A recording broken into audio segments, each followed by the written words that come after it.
अवतरित होकर भाग्य विधाता भाग्य हमारे जगा रहा। परमात्म शक्ति स्वागतम स्वागतम स्वागतम है दिल से आपका करते हैं अभिनंदन। है दिल से आपका करते हैं मौसम मुस्कुराए मन पंच गीत गाए। मौसम मुस्कुराए मन पंच गीत गाए। स्वागतम स्वागतम स्वागतम स्वागतम स्वागतम स्वागतम है दिल से आपका करते हैं अभिनंदन।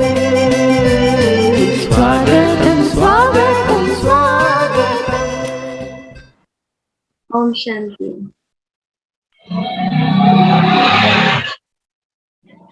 प्यारे बाप दादा की अति मीठी अति स्नेही हम सबकी आदरणीय गीता दीदी जी, जो गीता ज्ञान दाता शिव बाबा के गीता ज्ञान सबको देते रहते हैं।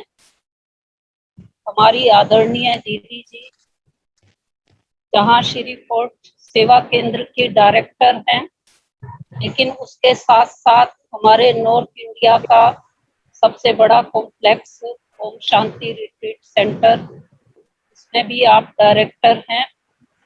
और वर्षों वर्षों से हम आपकी पालना में आगे बढ़ रहे हैं। आप हम सबको मर्यादाओं में प्यारे बाबा की श्रीमत का पालन करने में और सदा उमंग उत्साह बढ़ाने में, सेवाओं में आगे ले जाने में सहयोग देते रहते हैं।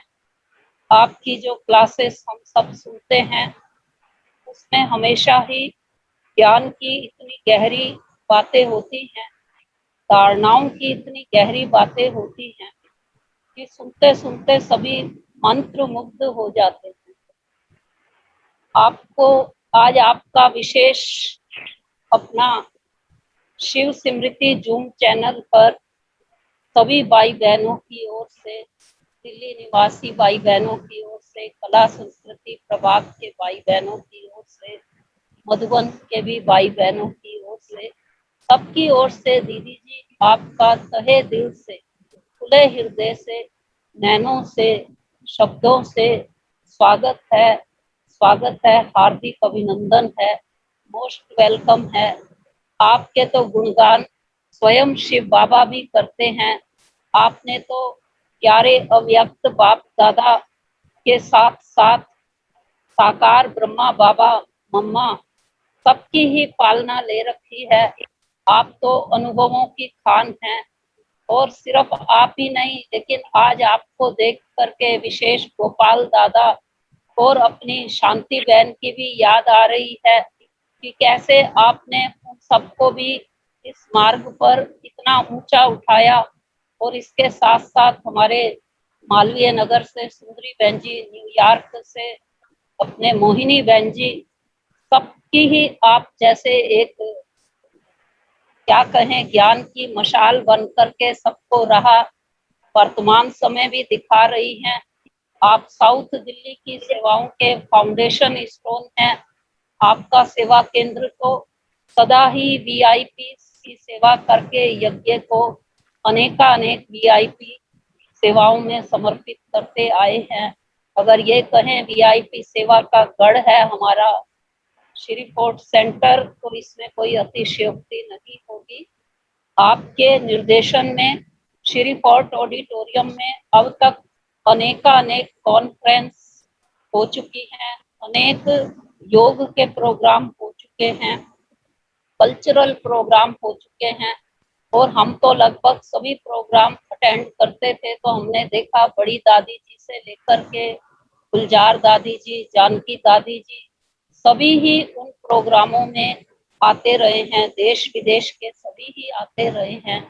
तो ऐसे बेहद की सेवाओं के निमित्त आज एक विशेष दिव्य विभूति हमारी आदरणीय गीता दीदी जी हम सबके मध्य उपस्थित हैं। तो मैं उनका तहे दिल से बारंबार स्वागत करती हूँ। स्वागत है, हार्दिक अभिनंदन। ओम शांति। आपके साथ साथ हमारी रमा बहन जी भी आज अपने अनुभवों को शेयर करेंगे। रमा बहन जी को तो हमने हमेशा से देखा है अंतर्मुखी, बहुत कम बोलते हुए आपको देखा है, और अगर कभी बात करते देखा भी है तो इतनी धीमी आवाज होती है कि अगर पास में खड़े हो तब वो शब्द सुनाई देते हैं। तो हमेशा ही आप अंतर्मुखी, अम्मा का विशेष गुण गंभीरता का आपकी धारणा में देखा है, और आप भी विशेष वीआईपी की सेवा के निमित्त हैं। श्री कोर्ट ऑडिटोरियम में जब जब प्रोग्राम चले हमने देखा आपने एज ए स्पीकर भी बहुत अच्छा पार्ट प्ले किया, और एज ए कोऑर्डिनेटर भी आप बहुत ही अच्छा क्वेश्चन आंसर का सेशन कराने में, क्लासेस कराने में बहुत ही आगे हैं। बहुत ही विनम्रता की आप जरूरत हैं, छोटे बड़े सबसे बहुत स्नेह प्यार से चलते हुए आप आदरणीय गीता दीदी जी के साथ आगे बढ़ते जा रहे हैं। तो पुनः पुनः आपका भी दीदी के साथ साथ स्वागत है, हार्दिक अभिनंदन है, वेलकम है। ओम शांति।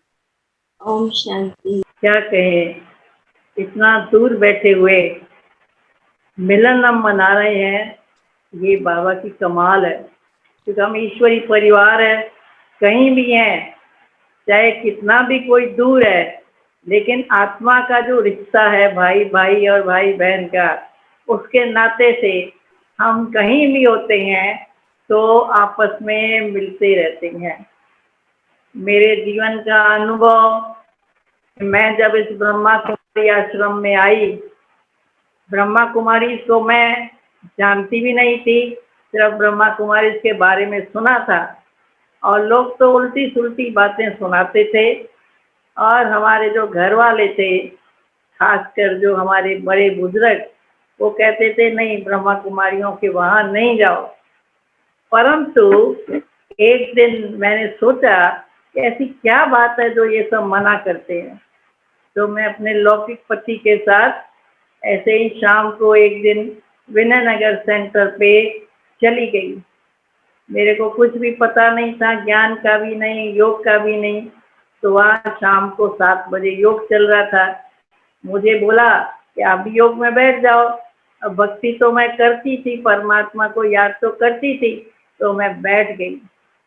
परंतु जब मैं बैठी तो मुझे उस समय जो गीत चल रहा था, उस गीत के आधार से मेरे को बहुत शांति मिली, और उस शांति मिलने से मेरे को जैसे निश्चय हो गया कि यही चीज़ है जो हमको शांति देगी।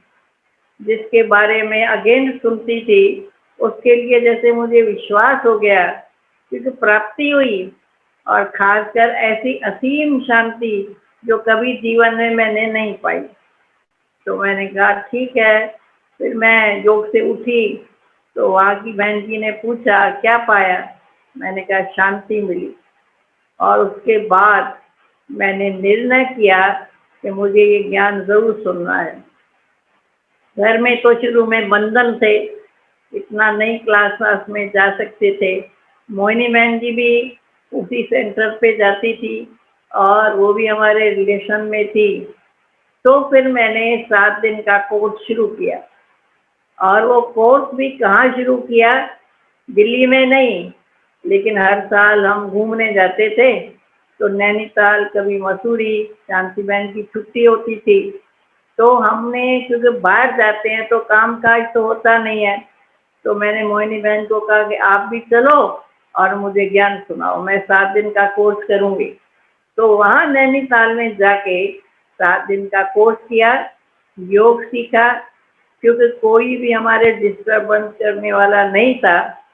तो सच पूछो तो जो ज्ञान सुना, उस ज्ञान से जैसे कहते हैं ना, तीसरा नेत्र खुल गया, और समझ आने लगी कि वाकई जिस चीज को हम भूले हुए हैं, जिस चीज को हम जानते नहीं है, आज उसकी जानकारी बन मिल गई कि मैं कौन हूँ और मेरा बाबा कौन।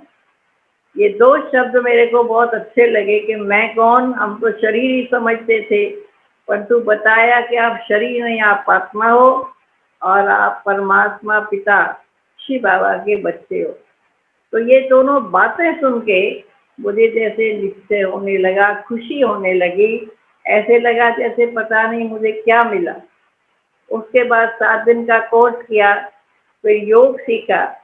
तो योग तो मुझे इतना अच्छा लगा कि मैं जब भी योग में बैठती थी एकदम शांत, कोई विचार नहीं। नहीं तो योग लगाना कितना मुश्किल है, लेकिन शुरू शुरू में बाबा की मदद कहो या उस ज्ञान का जो प्रभाव था, तो जैसे मैं बैठती थी तो मुझे बहुत अच्छा लगता था। और कई घंटा जैसे 1 घंटा आधा घंटा भी बैठ जाती थी। और योग सीखने के बाद फिर मेरा मुरली और योग का अभ्यास दिन प्रतिदिन होने लगा। तो बाबा के संग में तो रहती नहीं थी, मधुबन तो मैं गई नहीं, परंतु 1.5 साल के बाद मैं मधुबन गई और पहली बार गई। और जैसे ही मैं मधुबन में पहुंची तो बाबा के कमरे में गई। बाबा वहाँ लेटे हुए थे, मैं बाबा से दृष्टि ले रही थी। तो बाबा ने पूछा, बच्ची तेरा नाम क्या है? तो मेरा नाम तो माया था, तो जो मेरा नाम था वही सुनाऊंगी। बाबा ने कहा, अरे ये नाम अच्छा नहीं है। तो बाबा ने 1 सेकंड में मेरा नाम माया से गीता रख दिया। अब उस समय तो था साधारण सी बात है, परंतु सचमुच में देखें तो वो जो बाबा ने नाम दिया वो मेरे लिए वरदान बन गया। मैं कभी जीवन में ज्ञान नहीं सुनाया, योग नहीं, मैंने कभी योग लगाया नहीं, अभी सीखी थी। तो जैसे बुद्धि रूपी जो नेत्र था, तीसरा नेत्र, वो खुल गया। उसके बाद मैं रोजाना मुरली सुनती थी, योग भी करती थी। रोज क्लास में नहीं जा सकती थी क्योंकि घर के बंधन थे, तो घर में ही मुरली ले आती थी और हम बैठ के सुनते थे। इस प्रकार से थोड़े दिन चले। फिर मैंने बाबा को कहा, बाबा बंधन बहुत है, क्या करूं, रोज तो जा नहीं सकती हूँ। तो बाबा ने कहा, तुम सेंटर से मुरली ले आया करो और घर में जितने मेंबर्स हैं उनको बिठा करके मुरली सुनाओ। मैंने कहा, बाबा मुझे मुरली सुनानी आती नहीं। बाबा ने कहा, बाबा शक्ति देगा, तुम करो। तो मैंने कहा, अच्छा बाबा। तो जैसे बाबा ने धीरे धीरे मुझे सिखाया। फिर मैं वहाँ क्लास, जैसे जिस समय क्लास होती थी उसी क्लास में टाइम पे वहाँ घर में उसी कमरे में हम सब बैठ जाते थे जिनको इंटरेस्ट थी। वहाँ जो घर वाले मेंबर्स थोड़े थे और मैं उनको मुरली भी सुनाती थी, योग भी कराती थी। तो इस तरीके से मैंने योग करना सिखाया। फिर बाबा के साथ बाबा को कहा मैंने, बाबा अब ये जो आप कहते हैं अलौकिक दृष्टि रखो, अलौकिक परिवार है, सबको आत्मा समझो, ये तो बड़ा मुश्किल है। फिर बाबा ने मुझे सिखाया कि कोई भी है, कोई रिश्तेदार है, पति है, चाहे बच्चा है, चाहे सास है, चाहे ससुर है, अभ्यास करो, ये आत्मा है, ये आत्मा है। तो मैंने 6 मास उसका अभ्यास किया और 6 मास में मेरा धीरे धीरे धीरे ये अभ्यास बढ़ता गया और मैं जिसको भी देखती थी मुझे आत्मा ही नजर आती थी और उससे मेरे बंधन कटे, जिन बंधनों के कारण मैं रोज क्लास नहीं करती थी। और बाबा ने कहा था, बच्ची जितना योग करेगी तो बंधन खलास हो जाएंगे। 6 मास तक ये अभ्यास करने के बाद फिर मेरे वो बंधन भी टूट गए, रोज क्लास में भी जाने लगी और बाबा की मुरली भी सुनने लगी और प्रैक्टिकल में लौकिक से जैसे अलौकिक जीवन बन गई। खुद भी महसूस होने लगा, किंतु न्यारा निराला अनुभव होने लगा। फिर लौकिक में रहते हमारा पूरा परिवार धीरे धीरे ज्ञान में आया, तो सब अलौकिक बाप के बच्चे बन गए। जब सारे ही बाबा के बच्चे बन गए तो घर का वातावरण भी बदल गया। जैसे सब भाई भाई या भाई बहन की दृष्टि से एक दूसरे को देखते थे, तो जैसे वो जो शुरू शुरू का बाबा ने मुझे सिखाया, तो बाबा ने इतना मुझे पक्का कर दिया जिससे मैं जीवन में अलौकिक परिवार में आ गई और अलौकिक बाप की बच्ची बनके मैंने ये निर्णय किया मुझे अभी अलौकिक सेवा करनी है। हालांकि सेवा का पता नहीं था, सेवा करनी आती नहीं थी। फिर धीरे धीरे मूली सुनी, योग किया, फिर मोहिनी बहन ने मुझे सिखाया कि सेवा कैसे करनी चाहिए। कभी मैं क्लास नहीं कराया था, लेकिन मोहिनी बहन कहती थी नहीं तुम क्लास कराओ, मूली सुनाओ। तो शुरू शुरू में तो डर लगता था कैसे सुनाऊं। फिर मैं बोलती थी मैं शिव शक्ति हूँ, मैं शिव शक्ति हूँ। जब मुरली सुनाती थी तो ये पाठ पक्का करती थी। फिर धीरे धीरे मुझे सेवा कैसे करनी है, कैसे कैसे फिर बाहर जाते थे, सेवा करते थे, लोगों को परिचय देते थे। इस प्रकार से मेरे जीवन में अनुभव हुआ बाबा के संग रह के, क्योंकि कहा जाता है जैसा संग वैसा रंग। जो बाबा ने कहा वो मैं करती चली गई। मुश्किल कभी नहीं लगा, ऐसे था जैसे बाबा मुझे शक्ति दे रहा है, बाबा जैसे मेरे को प्रेरणा दे रहा है। तो अंदर से मेरा जो नेत्र था वो बाबा ने खोल दिया और उसे ज्ञान को समझने लगी। फिर धीरे धीरे मनन करना सीखी। विचार सागर मंथन कैसे करना आता ही नहीं था। फिर मोहिनी बहन ने वो भी सिखाया मुझे कि कैसे विचार सागर मंथन करो।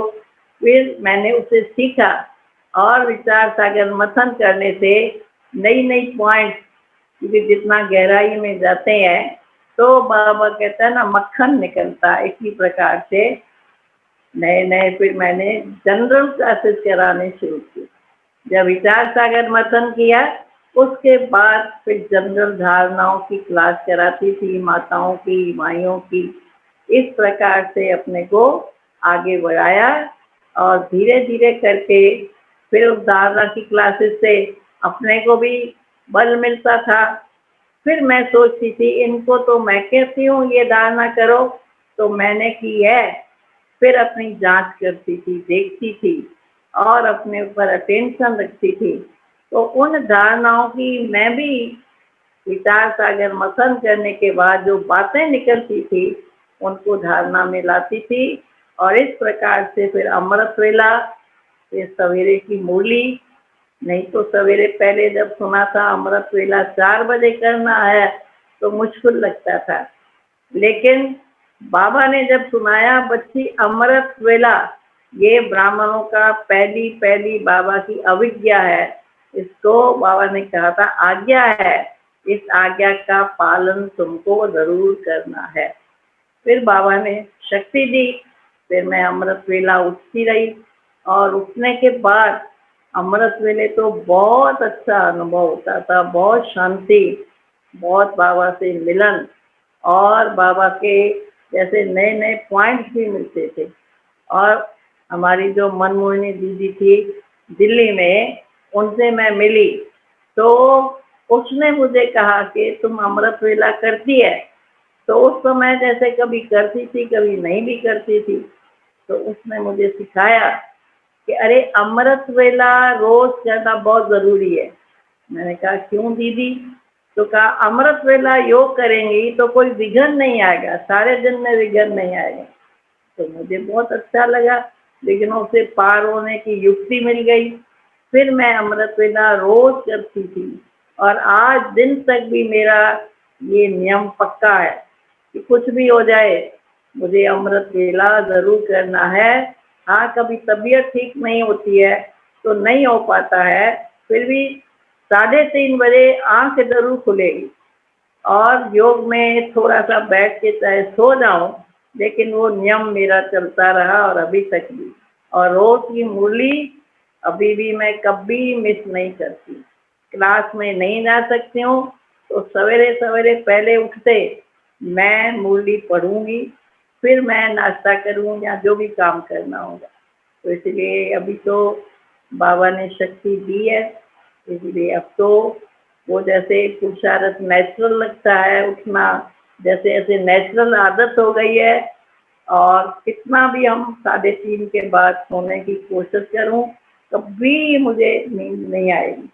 तो इस प्रकार से अपने जीवन में बाबा ने मुझे बहुत कुछ सिखाया। इस आधार में मैं अलौकिक जीवन में आई और मैं बहुत बड़ी भाग्यशाली हूँ कि इतना बड़ा बाबा मिला, इतना सुंदर परिवार मिला, इतना सुंदर ज्ञान मिला।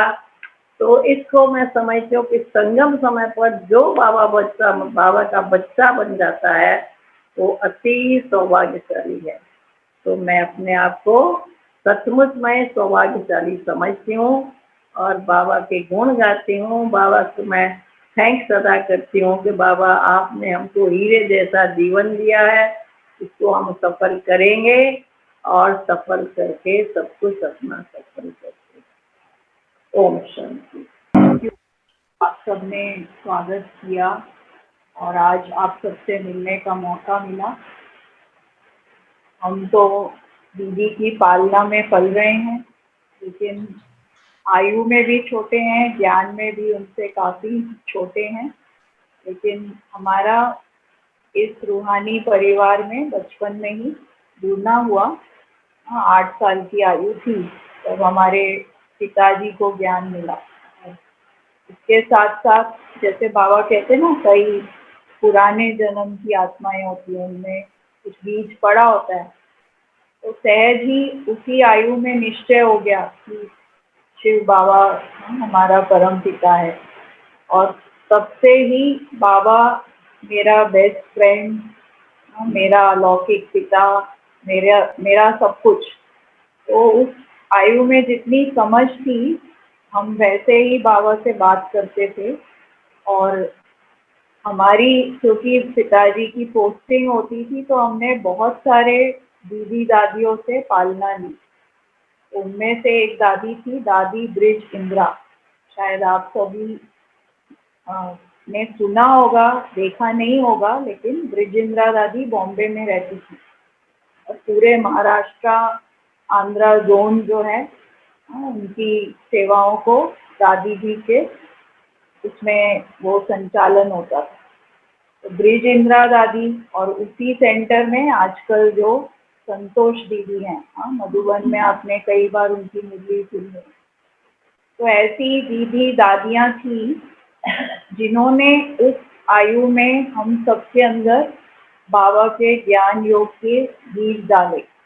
और उस समय आप सबको पता है कि बहुत मर्यादा पूर्वक, बहुत डिसिप्लिन और बहुत ही रूहानी पावरफुल जैसे वातावरण सेंटर में होते, जिसको कहते हैं लव और लॉ का बैलेंस।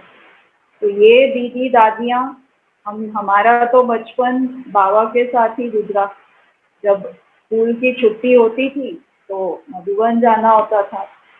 जो भी समर वेकेशन है, बहुत सारे बच्चे होते थे तो सब मधुबन में ही जाते थे। और तब तो बहुत कम परिवार, छोटा था ना, ब्राह्मण परिवार। तो आप सबको पता है कि बाबा कैसे मिलते थे। तो हम सबसे पहले जब बाबा से मिले ओम शांति भवन में, तो बच्चे ही थे, 50-60 बच्चे।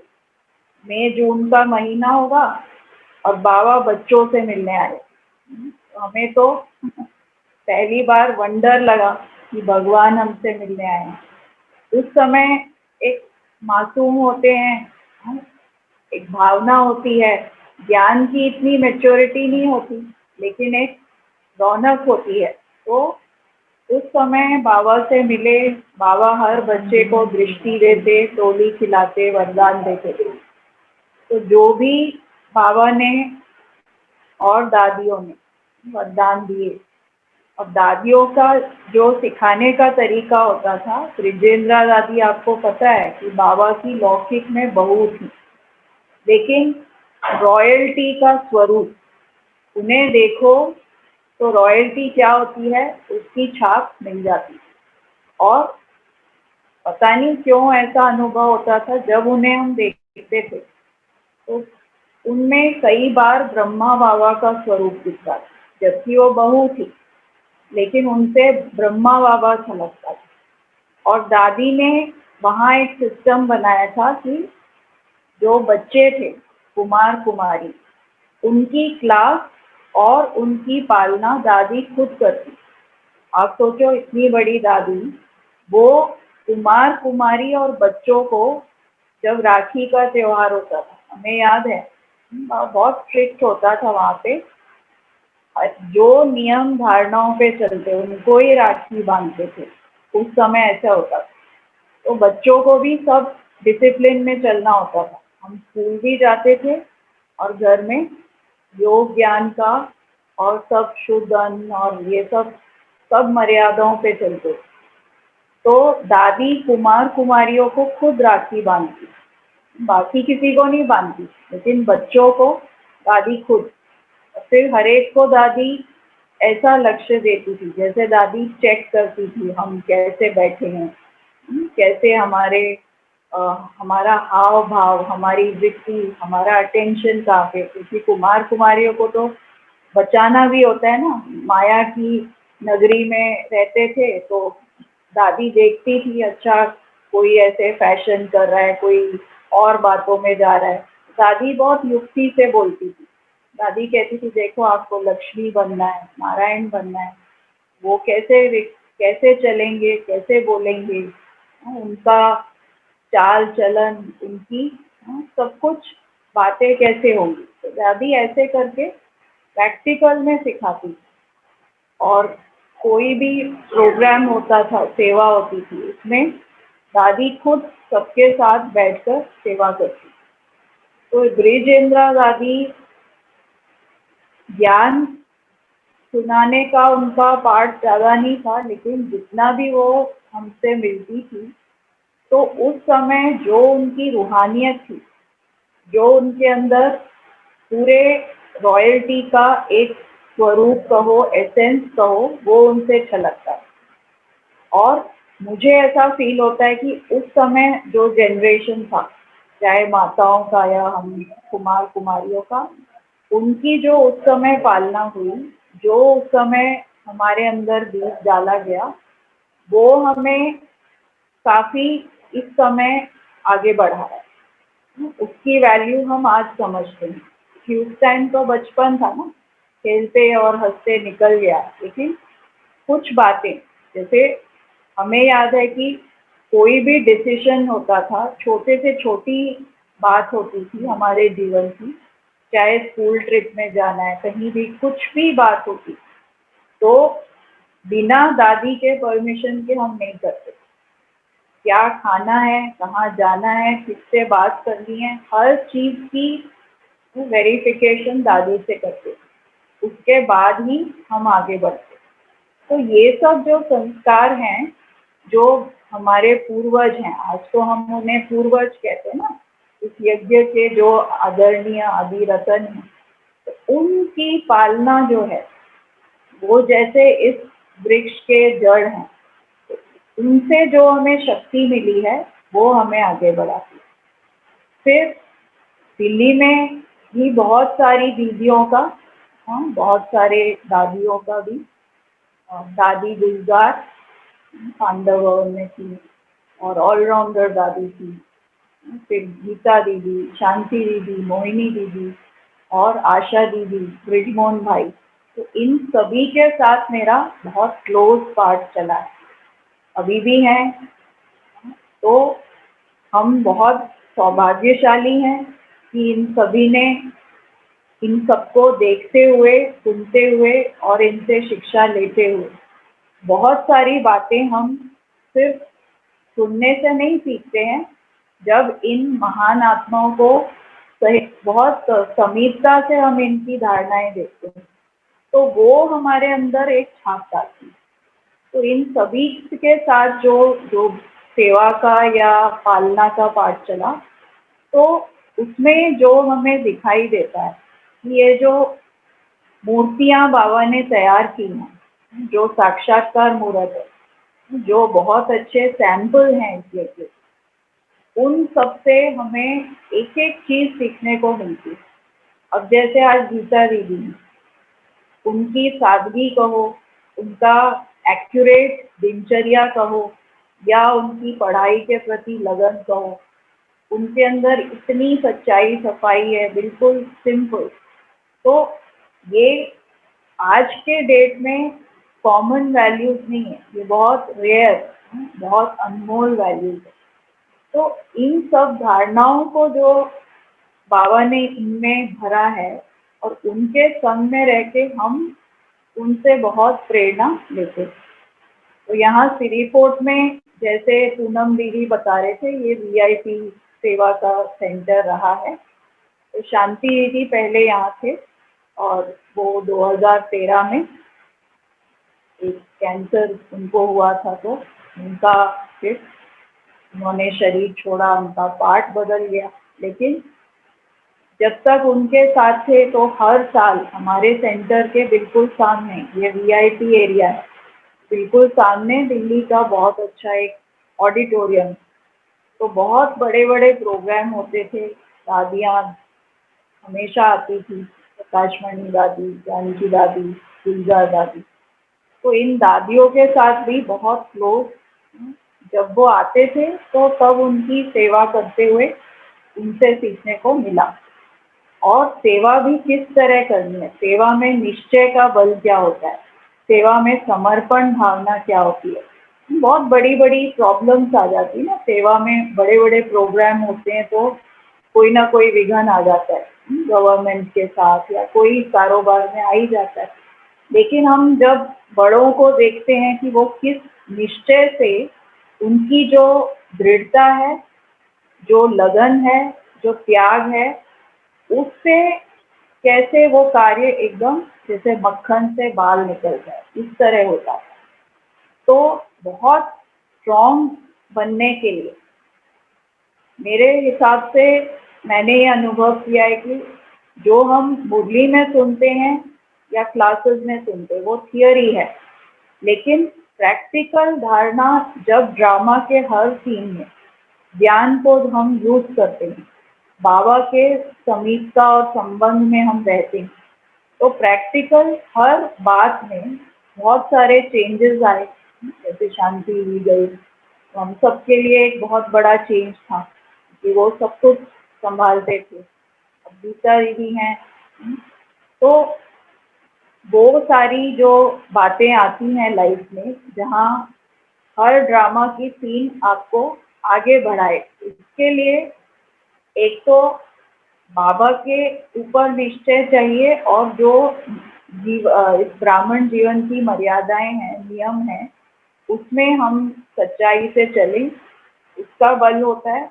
और बड़ों का हमारे में जो फेथ होता है, बड़े जो हमारे ऊपर फेथ रखते हैं, बाबा जो फेथ रखते हैं, वो हमें एक ब्लेसिंग देता है किसी भी परिस्थिति को आगे, उसमें आगे बढ़ने का। तो मेरा लाइफ का ये अनुभव है कि पहले जैसे हम बच्चे थे, एज में भी कम थे, ज्ञान में भी कम आयु थी, लेकिन कैसे हर परिस्थिति से गुजरते हुए जो एक बल एक भरोसा है, वो एक बल एक भरोसा, जिसमें हमें ये फील नहीं, मतलब ऐसा समय आया कि जिनसे हम हमेशा एक प्रोटेक्शन कहो, एक सपोर्ट जिनसे मिलता था।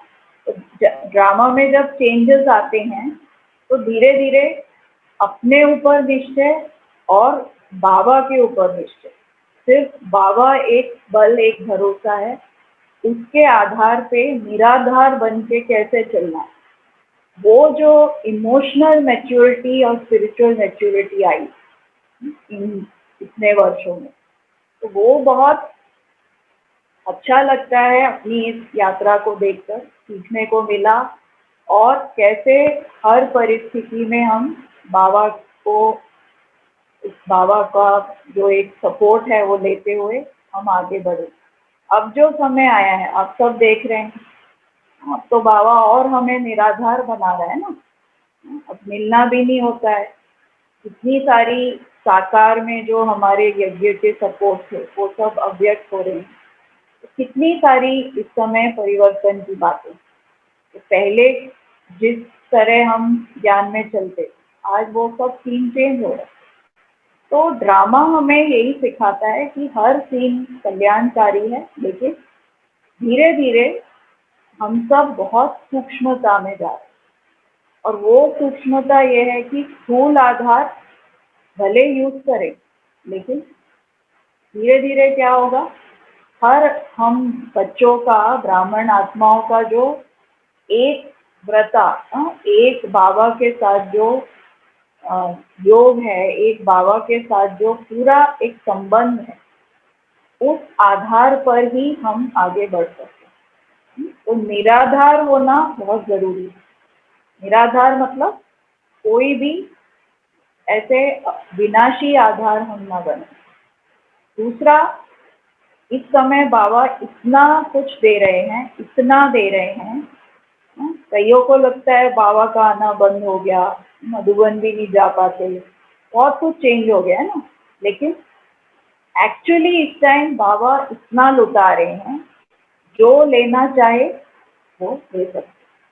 कल का जैसे लास्ट चैप्टर चल रहा है संगम युग का भी, तो इस समय बाबा तो हर आत्मा, चाहे वो ब्राह्मण आत्मा है, भक्त आत्मा है, दुनिया की कोई भी आत्मा है, भगवान तो सभी को भरपूर करने में बाबा पूरी तरह से हमें सपोर्ट दे रहे हैं।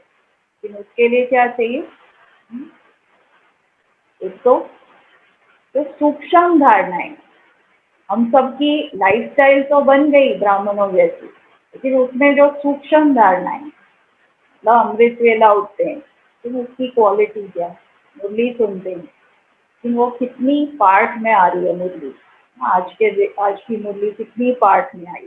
मेरे पार्ट में जो श्रीमत है वो कितना आ रहा है? तो आत्मिक दृष्टि कितनी नेचुरल हो गई मेरी। ऐसे जो सूक्ष्म धारणा है, उस पर जब हम अटेंशन देते हैं तो बहुत ब्लेसिंग मिलती है। तो ज्ञान में चलने के दो तरीके हैं, एक है मेहनत वाला मार्ग, दूसरा मोहब्बत वाला। तो मोहब्बत वाला मार्ग क्या है? बहुत स्वीट है, बहुत सिंपल है और बहुत ही प्राप्ति से संपन्न। वो ये है कि जब आप कोई एक के, और जब वो भी आपका है, तो कहीं और डिस्ट्रैक्ट होने की मार्जिन ही नहीं है ना। मेहनत क्या है? हर समय अगर बाबा मेरे पार्टनर हैं, मैं बाबा के कार्य में पार्टनर हूँ, निमित्त भाव है, तो हर समय हर बात बाबा से ही हम कह रहे हैं, बाबा से ही सुन रहे हैं, पूछ रहे हैं, हर राय बाबा से ले रहे हैं, हर चीज बाबा से वेरीफाई कर रहे हैं। तो तुम्ही को देखूं, तुम्ही से सुनूं, तुम्ही को दिल का हाल सुनाऊं, तुम्ही से सब कुछ बताऊं, निर्णय करूं। जब ये बाबा के साथ एक पार्टनरशिप हो जाती है तो सब कुछ सहज होने लगता है।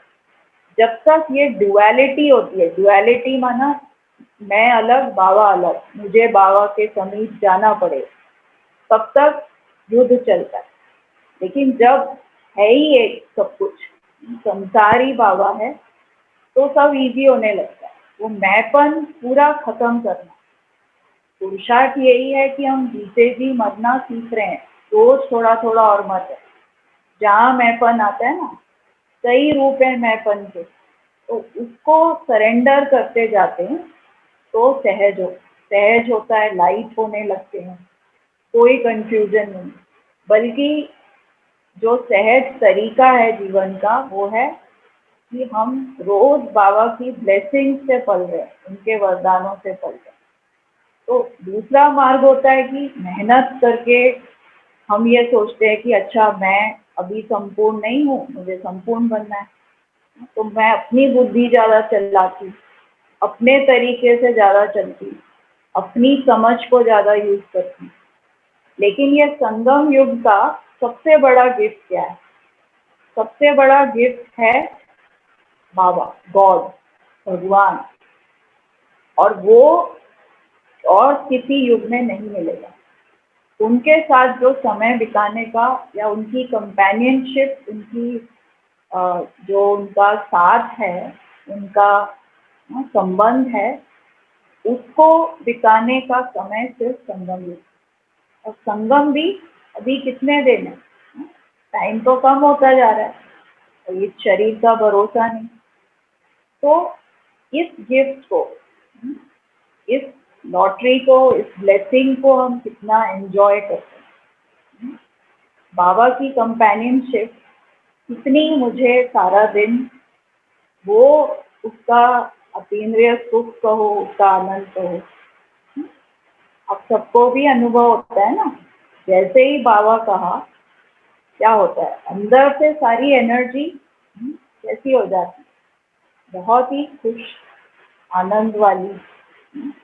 अब तो गदगद होते हैं ना, तो वो हर समय वैसी स्थिति रहे, उसका अटेंशन रखना पड़ता है। तो पुरुषार्थ ये है अटेंशन, अभ्यास, थोड़ा अटेंशन।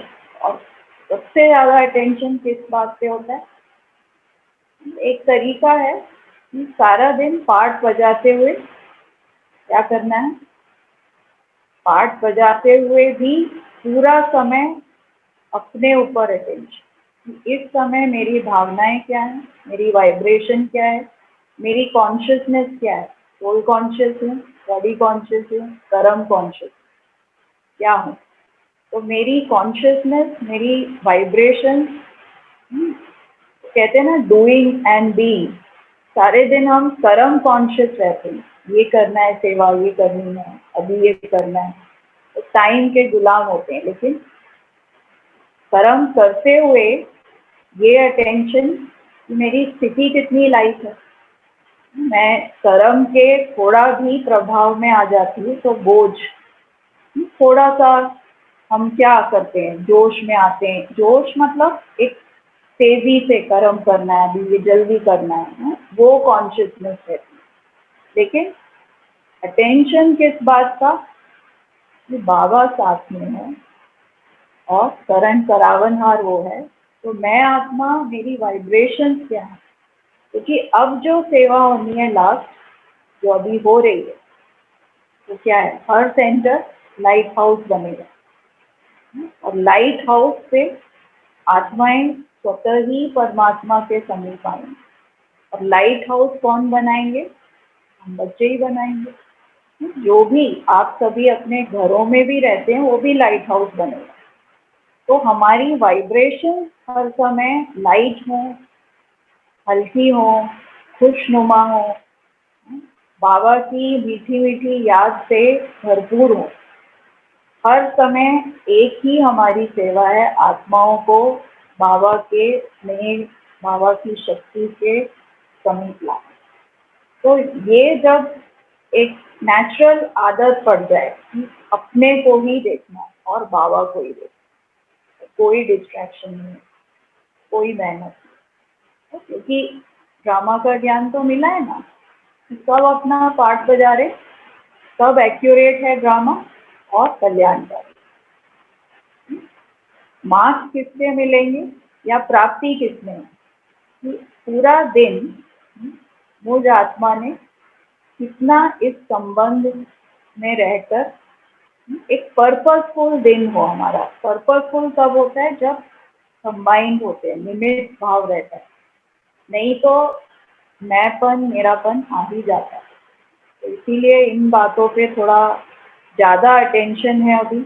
और बाबा के ज्ञान को बहुत, जैसे बताया, मुरली में आप मुरली को शिक्षाओं की तरह भी सुन सकते हो, ब्लेसिंग्स की तरह भी सुन सकते हो। तो ये अनुभव है, जितना हम हर चीज़ को एक ब्लेसिंग, अपना एक वरदान फील करें, तो हर समय प्राप्ति ज़्यादा फील होगी। जब मैं कॉलेज में थी, पढ़ाई करती थी, तो हमारा पांडव भवन है ना, तो ये दिल्ली में, तो वहाँ हम जाते थे, क्लास करते थे। तो तब वहाँ ऑलराउंडर दादी भी थी, गुलजार दादी भी थी, भाई साहब, आशा दीदी, सभी होते थे।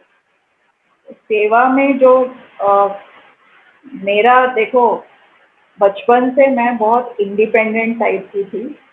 मेरे घर में हमारे पिताजी, माताजी सब ज्ञान में चलते थे, लेकिन मेरी अपनी खुद की एक यात्रा थी।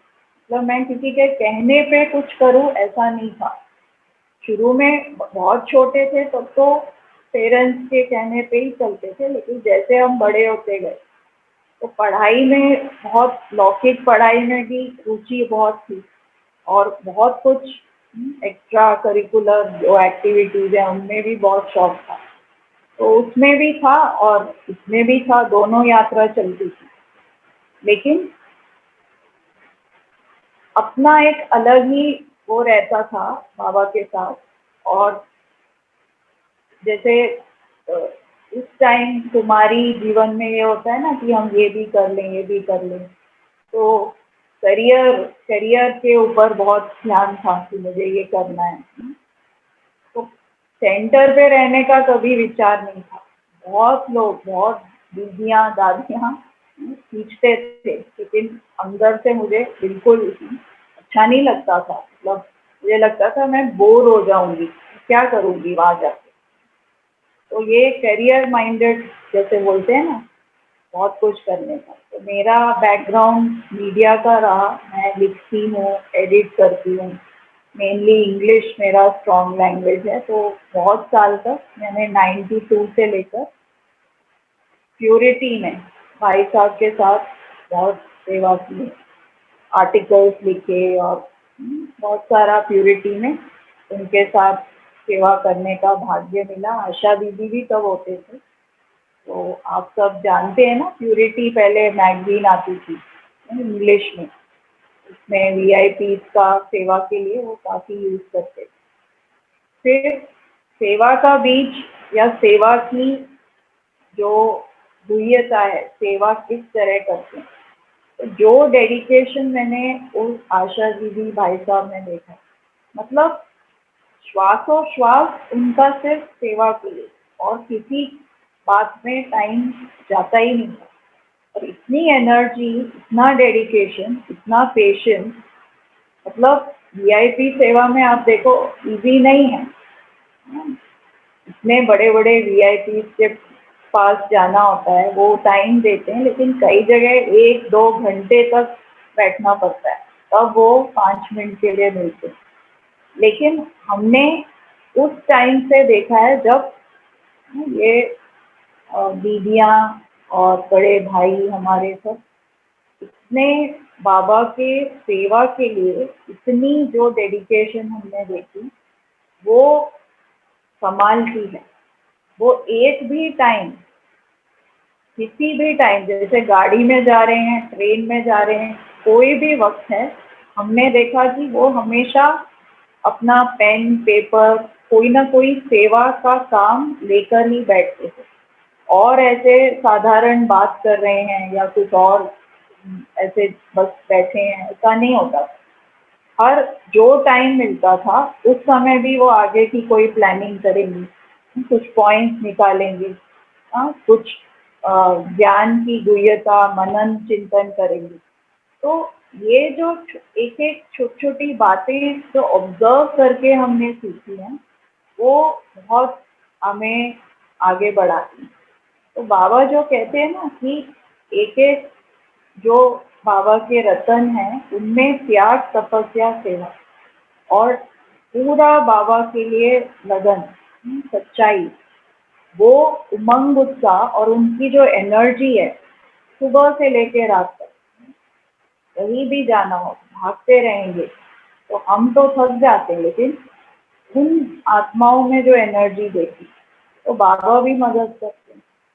गुलजार दादी को आप सब जानते हैं, दादी को तो मतलब ऐसी हृदय मोहिनी उनका नाम था ना, तो दादी तो ऐसे दिल को मोहने वाली थी, उनके सामने तो कुछ शब्द निकलते ही नहीं थे। उनको देखते रहो और दिल में यही आता था कि हम भी उनके तरह ऐसे बन जाएं। तो देखते ही इतनी वाइब्रेशन बाबा की, रूहानियत की, और उनमें जो एक विशेष गुण है साइलेंस की शक्ति। तो हम जब भी देखते थे, दादी कई बार ऐसे अकेले बैठे होते थे जैसे शाम का टाइम नमाज शाम होता है योग का, तो आसपास भाई बहन जा रहे हैं, बात कर रहे हैं, लेकिन दादी टोटली जैसे गुम है, बाबा के साथ है। उनके सामने हम जाके ओम शांति भी करते हैं तो दादी एकदम अव्यक्त उस स्थिति में होती है, एकदम उस उनका जो ऑरा कहो वो हमें भी उस स्थिति में ले आता है। एक बार की बात है, कुछ ऐसा कोई विघन आ गया था या ऐसी कोई बात हो गई थी, तो उस समय काफी उस बात के कारण हलचल थी ब्राह्मणों के मन में, सबके अंदर जैसे भारी हो जाते हैं ना नेगेटिव संकल्प या ऐसे वाइब्रेशन। तो हम तो छोटे थे, कुमारी उसमें ही थे जीवन में, तो क्लास में जाते थे, तो हमें याद है कि उस टाइम सबके मन में ऐसे बातें चल रही थी, लेकिन दादी दिल्ली में नहीं थी। दादी जब आई 2 दिन बाद मधुबन से या जहाँ कहीं बाहर थी, तो वहाँ से आई।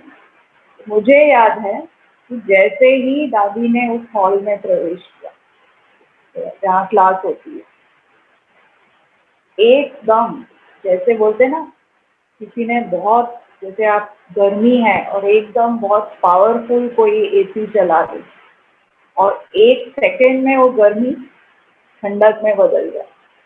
तो ऐसे लग रहा था कोई एक जोर से हवा आई और पूरे हॉल का जो वाइब्रेशन था, मेरे को पर्सनली ये फील हुआ कि जो भी बोझ या ऐसे संकल्प थे वो सब वाइब्रेशन एकदम जैसे पूरे हॉल में लाइट, हल्कापन और लाइट फैल गई। तो दादी ने बस 2 शब्द बोले, अच्छा सब ठीक हो ना, बाबा बैठा है ना, क्या बात है। तो ऐसे बस 2 शब्द बोले और कमाल की, जैसे मैजिक होता है ना, जादू, 1 सेकेंड में जैसे पूरे किसी ने सफाई कर दी हो वाइब्रेशन वातावरण। तो इन आत्माओं का जो प्रेजेंस है, ऐसे ही सिवी फोर्ट में एक बार आए थे हॉल में, तो हमने दादी से रिक्वेस्ट किया दादी सेंटर में भी आओ, भाई बहन बैठे थे और दादी आई, कईयों को साक्षात्कार हुई। दादी ने बस सामने आके ऐसे दृष्टि दी और इतनी लाइट, कई नए भाई बहन थे, उनको रिश्ते का साक्षात्कार, बाबा का लाइट स्वरूप का साक्षात्कार। तो ये सब किस चीज की कमाल है, बहुत समय की तपस्या कहो या बाबा के साथ इतना लगन और इतनी समर्पण का। तो प्रैक्टिकल में जब इन आत्माओं को देखते हैं तो कहते हैं ना, एक रोल मॉडल जब सामने होता है तो हर चीज में निश्चय और धारणा करने की शक्ति अपने आप बढ़ जाती है। तो इसीलिए जीवन के ये जो कुछ अनुभव हैं, और जब भी हम, मेरा ये अनुभव है, जब भी दादी के साथ ऐसे कोई बहुत टाइम तो हमने नहीं स्पेंड किया, लेकिन जब भी मिलने जाते थे और दादी 2 शब्द कहती थी, चाहे वो जनरल आगे कई लोग बैठे होते सबके लिए, और उसमें मुझ आत्मा को उस समय जो आंसर चाहिए होता था या जो डायरेक्शन चाहिए होता था बाबा से मिल जाता, चाहे वो 2 मिनट की मीटिंग होती, लेकिन मिल जाता था वो आंसर, और वो वरदान कहो या वो डायरेक्शन कहो। तो ये सब जो सोल कनेक्शन है, ये है तो सब बाबा की कमाल। बाबा इन सब पावरफुल जो इन बाबा के इंस्ट्रूमेंट हैं उनसे हमारी पालना करते हैं, लेकिन उनसे हमारा दिल का एक रिश्ता होता है, और बाबा को भी हम थैंक्स देते हैं और दादियों को भी थैंक्स देते हैं। तो दादियाँ, हमने कभी भी दादी को मतलब किसी भी तरह से, तो बाबा कहते हैं ना, एक रस स्थिति, हमेशा उस चेहरे को मुस्कुराता हुआ शांत, चाहे दादी के सामने कई बार कुछ लोग आते थे, कुछ ऐसी बातें करते थे जो वह अशांत आत्माएं होती थी या जोश में होती थी। वो दादी के साथ अपनी कुछ ऐसी बातें सुना रहे हैं या कुछ उस तरह के वाइब्रेशन में, लेकिन दादी के चेहरे पर कभी भी एक सेकंड भी कोई उनके चेहरे पर चेंज हमने नहीं देखा। वैसा ही रूहानी मुस्कुराता हुआ चेहरा। और ये इजी नहीं है, ये कम बात नहीं है। वो एक रस थी, वो अपने आप में इतनी अंतर्मुखता में, इतनी बाबा के साथ साइलेंस में होती थी, सुन रही है बात लेकिन बाबा के साथ, तो वो ही दूसरों को बल देता है। और उन आत्माओं की जो ब्लेसिंग है या उन्होंने जो 2-3 हमें वरदान दिए हैं, वो प्रैक्टिकल में बाबा की तरफ से ही होते हैं। वो हमें बहुत आगे बढ़ाते हैं। तो आज जितना भी हमने अपने जीवन में बातें आई, उनसे सीखा और सेवा की जिम्मेवारी बढ़ती गई और वो जिम्मेवारियों को निभाने के लिए बाबा ने शक्ति दी। वो इन सब, जैसे मैंने कहा ना, बहुत सारे यहाँ मोहिनी दीदी भी आते हैं। न्यूयॉर्क में जो मोहिनी दीदी हैं, अभी तो वो ब्रह्मा कुमारी के एडिशनल हेड भी, वो भी आते हैं। और जब भी वो मधुबन आते हैं तो सिरी फोर्ट में ज़रूर रुकते हैं दिल्ली में। और उनकी अपनी एक जो ऑरा है, मोहिनी दीदी के अंदर बहुत सारी विशेषताएं हैं। वो हमेशा कहती है अवस्था और व्यवस्था दोनों परफेक्ट चाहिए। जैसी अवस्था होगी व्यवस्था भी परफेक्ट है। तो उनसे हमें सीखने को बहुत मिलता है। जैसे कई होते हैं साइलेंट होते हैं, ज़्यादा बोलते नहीं हैं, मतलब वो कोई बात देखते हैं तो भी ज़्यादा उसको वर्णन में नहीं लाते। लेकिन मोहिनी दीदी हमें ऐसे बात को इतने अच्छे ढंग से बताती हैं, हमें स्थूल सेवा से लेके सूक्ष्म सेवा तक क्या हम ठीक कर रहे हैं या नहीं कर रहे हैं, तुरंत हमें करेक्ट करती हैं, सिखाती हैं। उनसे बहुत सीखने को मिलता है। दूसरा, उनका अपना मनन चिंतन और अपनी ज्ञान की गुह्यता और यज्ञ में जो दादियों के प्रति उनकी भावनाएं, बड़ों बाबा के यज्ञ के प्रति भावना, उससे हमें बहुत कुछ सीखने को मिलता है। वो भावना प्रैक्टिकल में कैसी होनी चाहिए। तो मोहिनी दीदी का ये है कि वो हर ज्ञान के जो पॉइंट्स हैं उसकी गहराई में बहुत जाती हैं। और जानकी दादी जब थे, वो आपको पता है जानकी दादी की क्लासेस रेगुलर चलती थी। फॉरेन में तो वो लोग उसको रेगुलरली फॉलो करते हैं। तो वो उसको सिर्फ पढ़ते नहीं हैं, लेकिन उसकी धारणा कैसे करनी है उसके लिए बहुत मेहनत करते हैं।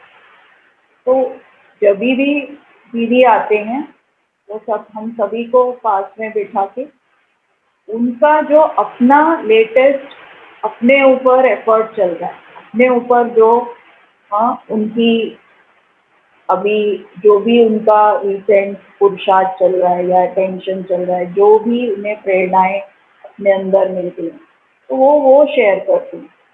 तो उससे बहुत सारे, जैसे हम एक यात्रा में जाते हैं ना, हम कहते हैं ना ये माइलस्टोन है, नेक्स्ट माइलस्टोन है। तो जब दीदी आते हैं तो हमें अपने जर्नी का नेक्स्ट माइलस्टोन दिखाई देता है। अच्छा, अभी यहाँ पहुँचना है, अभी यहाँ पहुँचना है। तो ये इन आत्माओं की सच्चाई जो है ना पढ़ाई के प्रति बहुत बहुत ज़्यादा, सिर्फ ज्ञान सुनते नहीं हैं, लेकिन अपने ऊपर इतनी मेहनत करते हैं, इतनी चेकिंग करते हैं कि अभी तक ये बात हमने इतनी गारंटी या जो भी बातें होती हैं उससे वो और अपने ऊपर ध्यान देते हैं कि इस ज्ञान को फिर कैसे और अटेंशन में लाएं। तो एक्यूरेट जो बाबा नहीं कहते निज ज्ञान, जो दादी दीदियों से और इन ओरिजिनल जो रतन है उनसे हमें सुनने को मिलता है, उसकी गहराई और उसका यथार्थ ज्ञान, जैसे कहते हैं यथार्थ अनुभव, वो बहुत उनमें हमें मिलता है।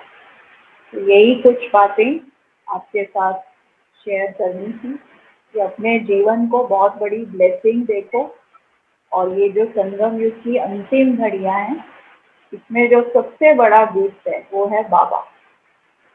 बाबा के साथ हर पल, ये एक दिन गुड बाय करना पड़ेगा ना, तो वो हर पल हम किसको देख के आए थे, बाबा को ही देख के आए थे ना। किसकी चाह थी भक्ति में? परमात्मा की। तो परमात्मा के साथ हर पल कितना एंजॉय कर सकते वो करिए, बाकी सब बातें अपने आप वो डिस्ट्रैक्शन खत्म हो जाएगी। तो यही हमारा कहना है, क्योंकि ब्राह्मण बनकर अगर हम सबसे हैप्पीएस्ट संसार में नहीं बने तो फिर क्या किया? हमारी लाइफ जितनी ब्लेस्ड है ये किसी की नहीं है ना। तो ये फीलिंग हम अपने साथ लेके जाएं, परमधाम जाएंगे तो यही फीलिंग लेके जाएंगे। अच्छा, ओम शांति। थैंक यू पूनम दीदी, और थैंक यू हिमानी बहन, और जो भी निमित्त आत्माएं, आप सभी ने इतना टाइम दिया।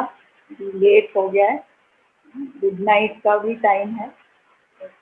बहुत प्यार से सुना, आप सबका बहुत बहुत थैंक्स। आपका भी बहुत बहुत धन्यवाद, थैंक्स। और दीदी, आपने जो गीता दीदी के बारे में कहा कि सादगी, सरलता और जो बातें बताई, तो जैसे बड़ों की जो उपस्थिति होती है और उनकी जो स्थिति होती है, वो स्थिति से ही हमें अनुभूति होती है। तो भले दीदी ने हमें थोड़ा सा समय दिया, लेकिन वो थोड़े से समय में उन्होंने बहुत पावरफुल स्थिति के द्वारा बहुत अच्छा अनुभव कराया। तो उनका हम बहुत तहे दिल से धन्यवाद भी करते हैं, और साथ साथ आपका भी, क्योंकि आप उनके संग रहते हैं तो आपसे भी वो पावरफुल वाइब्रेशन आ रहे हैं। तो हम आपका भी बहुत बहुत दिल से धन्यवाद करते हैं, शुक्रिया करते हैं। अभी पूनम दीदी भी 2 शब्द कहेंगे, और साथ साथ हमारे डॉक्टर साहब या चंपा बहन भी आए हैं, तो वो भी बोलेंगे। जी पूनम दीदी। बहुत बहुत बहुत शुक्रिया आदरणीय गीता दीदी जी का, और साथ साथ रमा बहन जी का विशेष, क्योंकि आदरणीय गीता दीदी जी को रेडी करके समय पर उपस्थित करना, और उनके द्वारा अनुभव, क्योंकि वो तो अनुभवों की खान है, उन्होंने तो थोड़ा सा स्वाद ही चखाया है, लेकिन बाबा मम्मा दादियों के साथ उनके इतने अनुभव होंगे। अगर कभी फिर जैसे वो थोड़े ठीक होंगे और उचित समझेंगे तो दोबारा से भी हम उनका पूरा पूरा लाभ ले सकते हैं। और हमारी रमा बहन जी तो वैसे ही अंतर्मुखी, लेकिन इतना सुंदर अनुभव के साथ साथ जो आपने क्लास कराया, सचमुच बाबा को आप अपना कंपेनियन बना करके चल रहे हैं, सदा उनके साथ आप रहते हैं, ये आपकी शब्दावली में बहुत झलक रहा था। और सचमुच बहुत अच्छे वाइब्रेशन आपके द्वारा और उनके द्वारा प्रैक्टिकल में भी अनुभव हो। बहुत बहुत धन्यवाद पूनम दीदी की। हमारी सब दीदियाँ नम्रता की और रूहानियत की मूर्तियाँ हैं। पूनम दीदी को हम देखते हैं, मीटिंग्स में मिलते हैं, बहुत नज़दीक से तो संपर्क नहीं है, लेकिन ये जो परिवार है और इसमें जो पुराने रतन हैं, हमारे शिव भाई भी बैठे हैं, शिव भाई ओम शांति। तो ये सब जो बाबा के पुराने रतन हैं, इनसे ऑटोमेटिक सेवा होती है, इनके वाइब्रेशन से ऑटोमेटिक हम सबको प्रेरणा मिलती है। तो हर एक आत्मा को बाबा ने इतना अच्छा एक मूर्ति बनाया है, अगर विशेषता की नज़र रखो तो हर एक से कुछ सीखने मिलता है। और ये परिवार बहुत बड़ा एक भाग्य है हमारा। इसलिए कभी भी अकेलापन या ऐसा कुछ फील होता ही नहीं। तो परिवार इतना बड़ा बेहद का परिवार है, चाहे मिलते नहीं है लेकिन हम सब कनेक्टेड है ना। तो आजकल तो और अच्छा हो गया ऑनलाइन कनेक्शन, पहले तो इतना भी मिलना नहीं होता। ओम शांति। रमाबेन,